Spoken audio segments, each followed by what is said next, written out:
Okay. Well, as Dr. Comasera said, that my interest in this subject sort of emanates out of my interest in sports and in my professional interest as a chemist and pharmacist.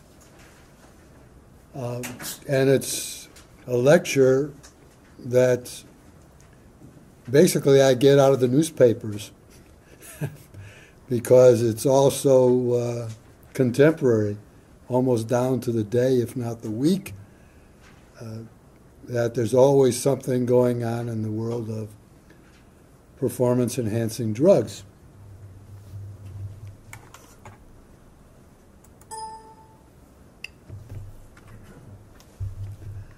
Well, the story actually goes back thousands of years. We know from accounts of the ancient Greek Olympics that many attempts were made to improve athletic performance by the use of various concoctions, potions, whatever you want to call them. Interesting that one of the preparations that was used even back then, 700 BC, was the use of crushed testicles, which of course is an ancient form of androgen supplementation that apparently was known to the Greeks. Well, coming up to more modern times, the modern Olympic Games, which began, I believe, was 1896 in Athens, has had its share of controversy with regard to performance-enhancing drugs. One of the earlier ones was the Olympics that were held in St. Louis in 1904. That, of course, was in conjunction with the World's Fair, celebrating the opening of the West 100 years prior to that. You ever see the movie Meet Me in St. Louis? Never? Great movie. I think one of the best movies Judy Garland ever made. It surrounds itself with the World's Fair of 1904. And the Olympics were held in that city that year. Well, the marathon race in that Olympics was highlighted by the victory of Thomas Hicks from upstate New York. Hicks was declared the winner of the race. However, he needed some help to get across the finish line. About halfway through the race, he started to stagger, and some of his friends who were tagging alongside fed him some brandy and strychnine. Of course, strychnine being an old stimulant. And then he was able to regain his strength, and just prior to reaching the finish line, he started to flag again, and his friends came to his rescue and administered some more brandy along with strychnine, and he was able to get across the finish line and collapsed, basically. As you see, this is the photo that was taken right after he crossed the finish line, some of his friends coming to his aid. They say if he had taken another dose of strychnine, he probably would have been dead because it was a pretty high dose that they had given him. Well, actually, Hicks was not the first person to cross the finish line. He was declared the winner after it was discovered that the first person to cross the finish line actually spent about half of the race in a newfangled invention called the automobile.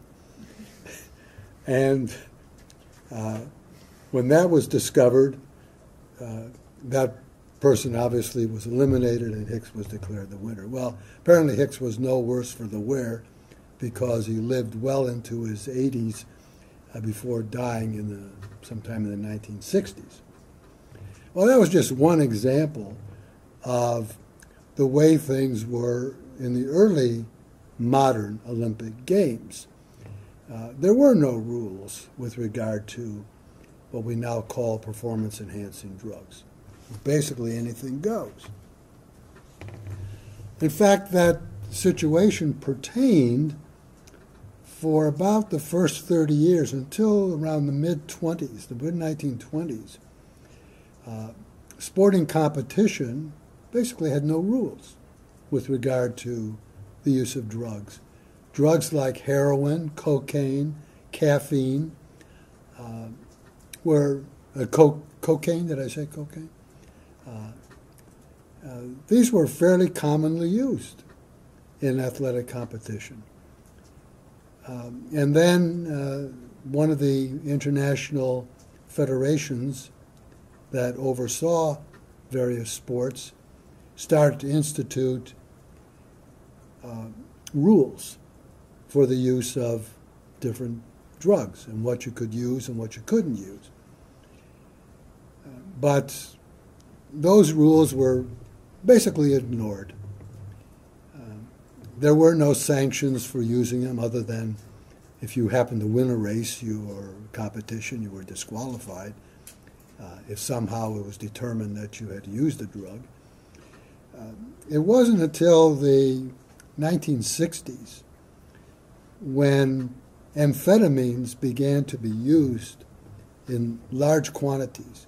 Actually, the use of amphetamines dates back to the 1940s, even late 30s.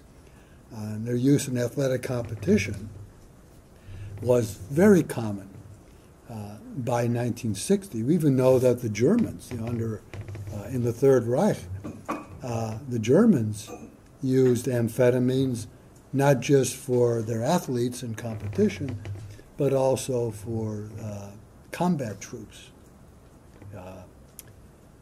flyers in the Luftwaffe. But it was in the 1960 Olympics held in Rome that the Olympics experienced, I believe it was the second fatality in competition, and that was of Knud Jensen, a cyclist from Denmark. Cycling was probably, and we'll see, continues to be, a main focal point for the use of performance-enhancing drugs because these are grueling competitions over tens of miles or hundreds of miles in some cases, like the Tour de France. Anyway, Knud Jensen collapsed during the race. Here you see somebody coming to his aid. He was taken to the hospital and died of concussion, or he had a severe concussion from hitting the concrete, the road.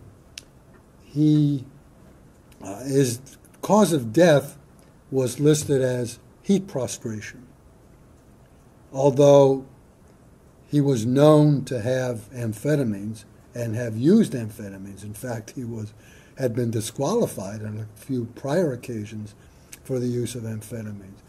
But it was what you might, in the modern parlance, call a cover-up in those Olympic Games. There was no mention made of amphetamines.